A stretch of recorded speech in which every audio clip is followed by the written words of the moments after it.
stages of foster care. It's hard. She would literally, beat your pictures on your wall and tear the Venetian blinds down. She was just violent. He had never been told no. So when he heard that word no, he would just destroy. They think they're useless. Sometimes they've been told they've been useless. The 3-year-old had a lot of anger issues. Yes. And when she wouldn't get her way or she'd get upset, she'd kick and scream and pull hair. In the middle of the night, he would get up and sneak in the room and go through all of our stuff. So this 6-year-old was a challenge. To me, she had been around the world and back. I mean, she knew everything under the sun about everything an adult knows. They feel abandoned. They feel, they don't understand the things that's been going on in their lives or the abuse that they've been suffering. The one boy decided that he was going to go for a walk, didn't tell me, took 2 of the other foster children that were with me, and they broke into a house and stole a TV. And then brought it home and tried to sell it to me.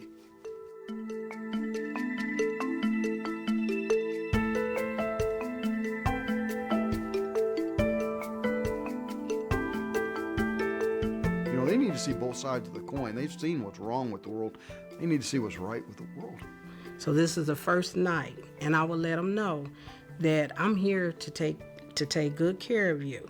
I'm not here to take your mom's place or be your mother. I'm here to take care of you. I'm your caregiver, and I'm going to take good care of you. Make sure that you're safe. And it seemed like that gave them security. I had one kiddo who didn't know what a pig was. Yeah. I said, "You don't know what a pig is?" "No, what's a pig?" And we were at the state fair and we showed him what a pig was. And he's like, "Oh my gosh, that's the ugliest thing I've ever seen."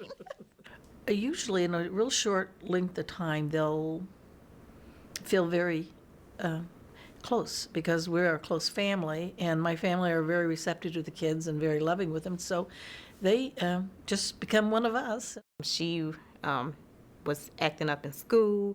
She didn't listen to any adults. She didn't respect anything. She didn't respect your privacy, your property, anything. But with structure, consistency, I was able to turn that child around, and she was able to be adopted. And she still calls me. She's doing well. He used to tear things up and throw fits and tear her flowers out. He's completely changed now, and he doesn't go to school or go to bed without telling us he loved us.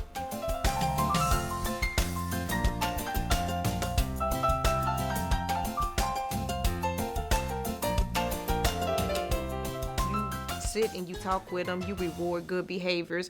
With the behavior plan, they know what to expect. If you go to school and you do right at school, this is what you get. If you go to school and you get suspended, then this is what you get. I have a big playground in my backyard that I built.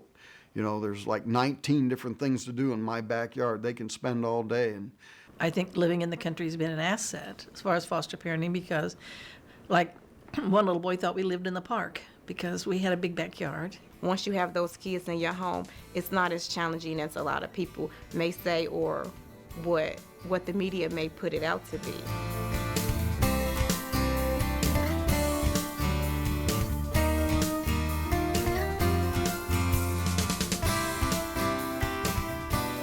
I'm not afraid to say it. There's been some tears when I send the kids home, tears of joy, tears of sadness.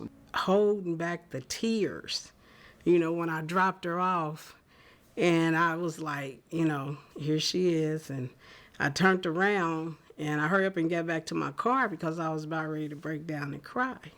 The love that I give the children, and they give back, I can't help how I feel about that, but I'm okay. I usually get another one right in there, and that takes up what I've just lost.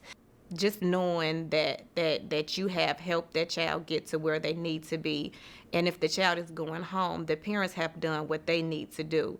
So it's a bit sad, but it's also rewarding that you were able to help this child get to where they need to be. We had one little boy that was 3 when we got him, and he was still on a bottle. and he could just barely talk. And we ended up having him for 11 months. And when he went back home to his bio parents, he could talk.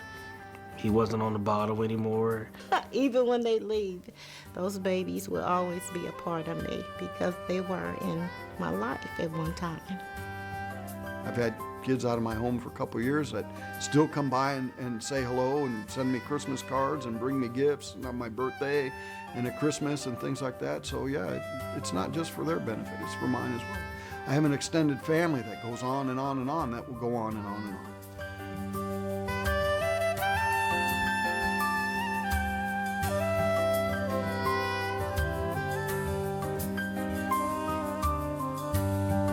Things have changed a lot. There's a lot of support for the foster parents now where we didn't have in the past. If I need someone to, say, sit in while I run to the store or something like that, I do have that. Or if I need a ride to get to the doctor or something like that, I have very good support from my family.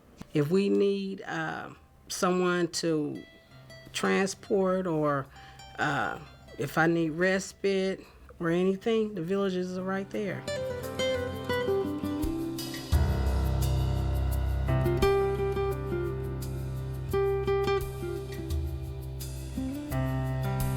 Maybe just that one moment that I spent with that child will make them understand that not everyone out there is out there to hurt you, that you can trust and you can be loved. And maybe that will just make a difference to them and make them understand that their life can be different. Looking at their faces, smiling, for the positiveness that we show, working with them, understanding them. When they cry, we're there to, wipe tears away. And if you need a shoulder to cry on, we're right there. It just makes me feel good that it was me and that one conversation that changed that child.